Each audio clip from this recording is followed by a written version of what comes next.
Hi all, welcome to this another video session on Python series. So in this video tutorial, we will be talking about what is if-else in Python, how we can use that, and what are the advantages of using this if-else in our real-time scenario in Python.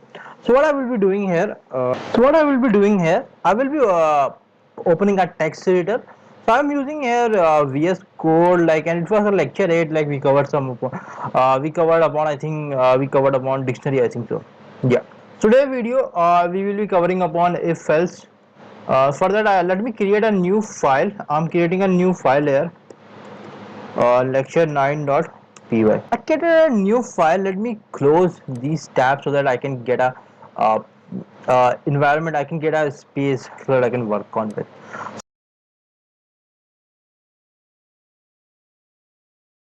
So let me what I can do here. Let me declare a variable here. Like I have some variable.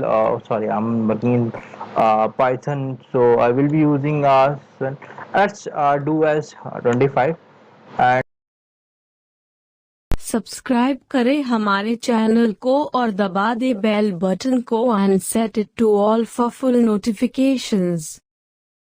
let's do one thing. S2 equal to uh, 25 as well. Like so, what I can do, interesting. I can do S1 equal to S2 print equal data. I can give else print not equal. Okay, let me run this and show you what I am getting. I am getting a equal data because S1 is equal to S2. Now I am writing a double equal to because we are working in Python, and if you are working with some language like Python or C Sharp, you have to use a double equal to. If you are using working with React JS kind of stuff, in that case there is a triple equal to that we generally use there. There, sorry, not here. So my S1 S2 was equal to, that's why I was getting a S2 like equal data. If I change it to else1, so what I can do, like now instead of directly hard coding this, let me, what I can do, I can do input. I can do like this. So I will getting the data, and by default it will coming as a string. So I have to cast it to integer. Okay, my spelling mistake. Okay, so like I'm casting it to integer, and let me run this. So let me write a variable 25 and enter it. I'm getting a equal data. The next time, like when I run this again, I am getting a data to write. Let me write something 45 this time and enter not equal. So this is like have to, when I am I can declare, what I can do, I can declare a print command as well, like enter data, print this looks nice, I think so. This will be now when I run this, I can see, like you can see you're getting a data to enter, like I can write 40 and I will get a not equal kind of stuff because it is going to the else condition. So there might be some condition like we have to use this one condition does not match. There might be multiple condition. For that, what can we do? We can use a else if option elif while we are doing the elif, because if you are not writing a elif, you can write it like if else and again if else. That's like unnecessary using of that kind of stuff, because like if you use if condition, this will come. Now if it doesn't match, then this will execute. And similarly, like if I do this kind of stuff, let me do shift all and this one, I can write like s1, like okay, s1 less than equal to less than s2. This is also, oh, I think two times it came. Okay, my bad.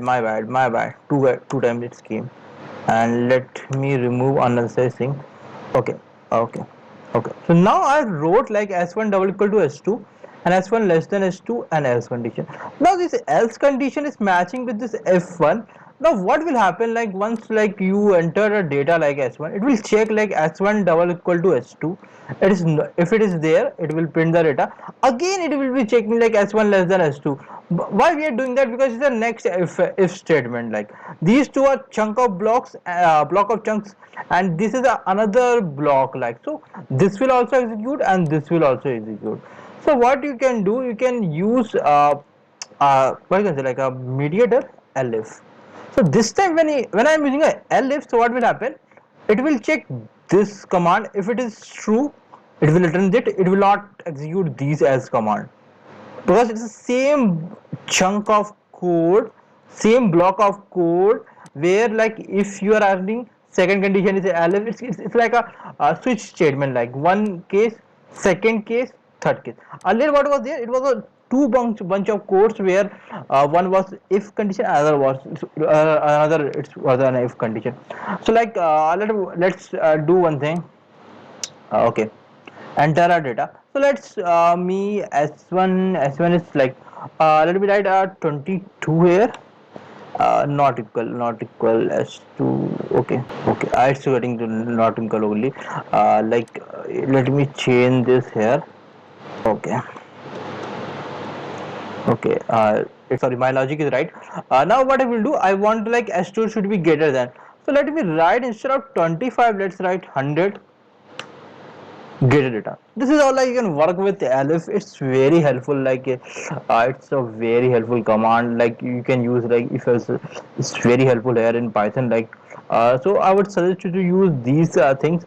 Okay, so next let's talk about something else. Like here, I can work with list also in instead of like numbers. So let me do like s1. Let me declare an s1 as list, and I'm removing these kind of stuffs. I don't need it in the for now, and this is also I don't need it for now. And let me remove all the stuffs from here. I can work with the list. I have some 4, 3, 5. So list, I can query in the list as well. Okay, if 5 in s1, and I have some like using Visual Studio for a while, like Visual Studio 2022. So like I use double tap for getting the analysis, but it's not working. Okay, is available kind of stuff. I can use this, and you can understand like whenever I'm using a if statement or a while statement, after add a colon here and indentation. Indentation is most important here. Like if I do like print remove this here, I will get an exception because not expectable. I have to like I intended inside the if this print is there, so I have to intend this will be a tab. Next, like if you want to come like out of the if, so you have to go here as a starting, you have to write from here. So let me run this and see like is available, because 5 is available is sorry 5 is available here. Now what I can do, like I can write not in, so I'm getting nothing because I didn't add an else statement. Instead of if 5, like let me do like 15 here and run this, is available. Now you can use a not in or in, it's fine. Like you can work like this. And so today's video, like we covered upon what is elif statement in Python. So like it's very easy. Like you have some conditions like on the website, like you can use if else condition. It might be very helpful for you. This was a small video we covered upon else if. In the next video, like we will be covering upon something else. Like so, if you are not subscribed to our channel, you can subscribe our channel, and you can also visit our second channel, which is like you can get that link in the description box. So I will meet you in the upcoming videos.